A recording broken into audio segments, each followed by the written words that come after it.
Hello दोस्तों, नमस्कार, सत श्री अकाल, आदाब। एक बार फिर आप तमाम लोगों का स्वागत है आपके अपने चैनल डी के गुड बुक में। उम्मीद है सब अच्छे होंगे और अपना ख्याल रख रहे होंगे। साथियों, आज फिर दोबारा से उपस्थित हूँ आप सबके बीच में एक बहुत ही संवेदनशील मुद्दे को लेकर के। साथियों, आज की कहानी राजस्थान से शुरू होती है और राजस्थान के धौलपुर के पास में एक मनियाक इलाका है। ये वहाँ की घटना है और इस घटना को अगर हम करीब से जानें, करीब से सोचें, तो जिस व्यक्ति की ये घटना है उसके बारे में अगर हम नज़दीक से सोचें तो शायद कभी कभी लगता है कि उसने सही किया, लेकिन कभी कानूनी तौर तरीके से देखें तो उसने गलत किया, क्योंकि कानून अपने हाथ में लेना भी एक गुनाह है। लेकिन फिर कहते हैं कि आदमी जब अपनी इज्जत को बचाने के लिए हर संभवतः कोशिश करता है, क्योंकि इंसान के पास इज्जत से बढ़कर कुछ होता नहीं है। और कभी कभी हम लोग इज्जत को बचाने के लिए, इज्जत को संजो कर रखने के लिए बहुत कुछ कर जाते हैं, बहुत कुछ कर जाते हैं। तो ऐसी आज ये कहानी है, राजस्थान से शुरू होती है कहानी, धौलपुर से। यहाँ पे एक व्यक्ति रहता था जिसका नाम था विरोगी जाटव। इसकी ये कहानी है। कहानी शुरू होती है 2019 से, अक्टूबर 2019 की ये कहानी है। कहने को तो इसको लगभग कहें तो 4 साल के आसपास का समय हो गया, 3-4 साल। लेकिन इस कहानी को सुनने का और सुनाने का और समझने का, इसमें अलग अलग पॉइंट हैं, अलग अलग कहानी के मोड़ आएंगे और जिसमें आपको सुन करके लगेगा कि शायद आप इस जगह होते तो आप क्या करते, क्योंकि कहानी बहुत कुछ सिखाएगी। साथियों, विरोगी जाटव की एक लड़की जिसकी उम्र लगभग 16-17 वर्ष, ये पढ़ने जाती है स्कूल में। स्कूल का जो रास्ता होता है वो लगभग 2 किलोमीटर पैदल का रास्ता होता है। ये रोज़ आना जाना, अपना डेली का स्कूल, पढ़ने लिखने वाली बच्ची, तो डेली ये अप डाउन करती थी। फिर इसकी मुलाकात एक लड़के से हो जाती है। धीरे धीरे बातों का सिलसिला बढ़ता है, आपस में प्यार हो जाता है। प्यार होने के बाद में मिलना मिलाना इनका अक्सर शुरू हो जाता है। ये भी कहा गया है कि ये लड़की उस लड़के के साथ में कई बार घर से भाग चुकी थी, निकल चुकी थी, कई दिन बाद आती थी। तो पिताजी इस बात से बड़ा आहत था, बड़ा दुखी था। ये विरोगी जाटव इतना दुखी था कि हर गली में जहाँ से निकले वहीं पे इसकी बेटी के बारे में बात हो रही है। इसको मुंह छुपाने के लिए भी जगह नहीं मिल रही है और दिन रात ही अपने आप में घुटता रहता था कि करूं क्या, क्योंकि गरीब व्यक्ति था और जो वो लड़का था जिससे इसकी लड़की की बात चल रही थी वो थोड़ा दबंग टाइप का आदमी था, तो सीधे शब्दों में भी नहीं कह सकता था। हालांकि इधर उधर की बातों में समझाने का प्रयास भी किया अपनी बेटी को भी, उस लड़के को भी, लेकिन कोई नहीं माना और मिलने मिलाने का सिलसिला इनका लगातार शुरू होता रहा, चलता रहा। बाप इतनी टेंशन में रहने लगा कि क्या करूं, सब कुछ चीज़ें करके देख लिया, समझा के देख लिया, लेकिन बेटी समझ नहीं रही है। तो इसको फिर एक चीज़ लगी कि मैं इसको इसके मामा के पास छोड़ देता हूँ। तो ये इसको इसके मामा के पास छोड़ देता है और फिर घर आ जाता है। घर आने के बाद में सोचता है कि शायद अब इनकी बातों का सिलसिला रुक जाएगा, कुछ थोड़ा मुझे भी फ़ायदा मिलेगा, मुझे राहत मिलेगी, मेरी भी कुछ टेंशन कम होगी। लेकिन ऐसा नहीं था। यहाँ पे भी गलत साबित हुआ इस लड़की का पिता। वहाँ जाने के बाद में फ़ोन से कांटेक्ट होते रहे, वहाँ भी मिलते रहे, वहाँ से भी शिकायतें आती रही, लेकिन कोई फ़र्क नहीं पड़ा। इस बाप ने हर संभवतः कोशिश कर ली कि जैसे तैसे मेरी बेटी समझ जाए और ये सब करने से बच जाए तो शायद मैं भी थोड़ा सा खुश रहूं, मैं भी इज्जत के साथ चलूं। लेकिन ऐसा नहीं हुआ। वहाँ जाने के बाद भी उसने वही कारनामा किया जो ये पहले से कर रही थी। कुछ दिन बाद ये वापस जाता है। वापस जाने के बाद में कहता है कि मैं वापस अपनी बेटी को लेने आया हूँ। तो ये अगले दिन अपनी बेटी को वापस अपने साले के यहाँ से, यानी कि जो लड़की है इसके मामा के यहाँ से लेकर के आ जाता है। लेकर के आने के बाद में रास्ते में ही उस ही लड़की को उसी के दुपट्टे से गला घोट करके ये व्यक्ति मार देता है, उसकी हत्या कर देता है और नदी के किनारे लाश को फेंक करके अपने घर आ जाता है। उसके बाद कुछ दिन बाद वो लाश बरामद होती है और बरामद होने के बाद में उसकी शिनाख्त नहीं हो पाती, तो पुलिस उसको लावारिस लाश समझ करके उसका अंतिम संस्कार वगैरह करा करके मामले को रफा दफा कर देती है। धीरे धीरे इस चीज़ को 3 साल गुजर चुके थे, किसी को पता नहीं था कि हुआ क्या। और इस लड़की का नाम था उपासना।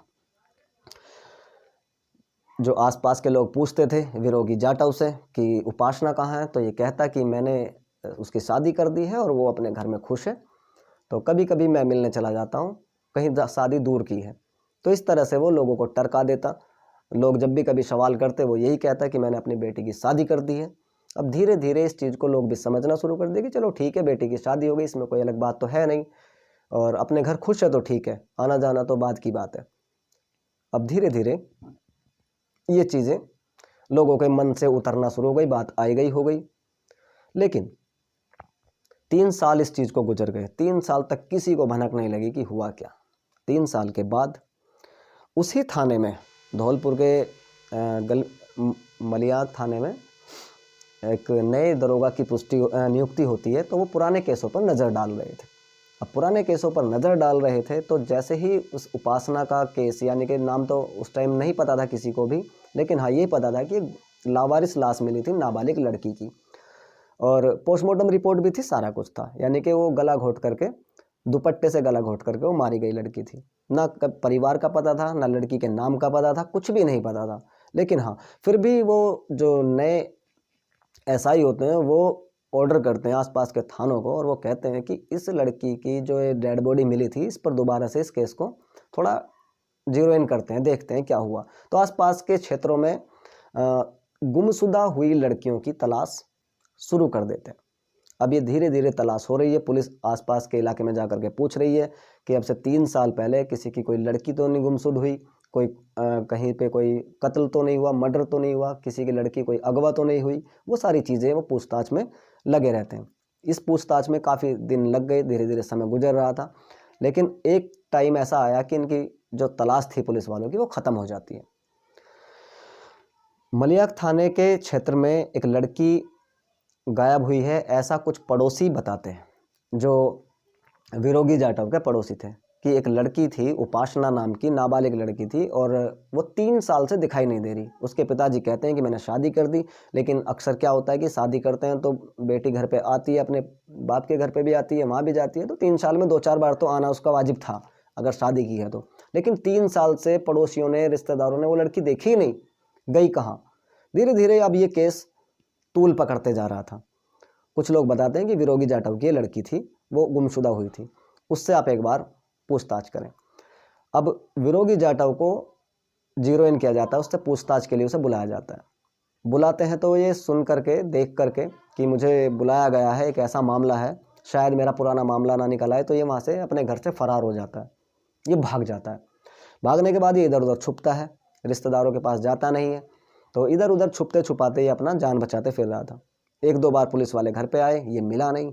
अब इसको पूछना शुरू कर दिया, इसके बारे में छानबीन करनी शुरू कर दी इसको गिरफ्तार करने के लिए, क्योंकि अगर पुलिस से भाग रहा है तो शायद पुलिस को लगेगा सीधे शब्दों में कि ये गुनहगार है, क्योंकि पुलिस से वही भागता है जिसने कुछ गुनाह किया होगा।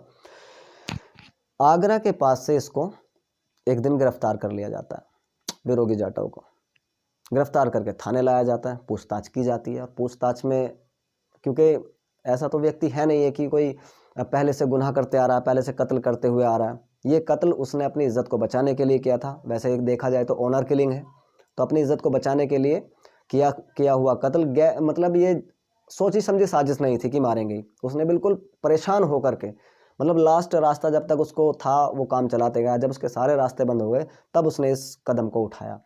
और पहला ही उसका ये मामला था, कोई ये आपराधिक नहीं है, सीरियल किलर नहीं है, ये एक बाप है।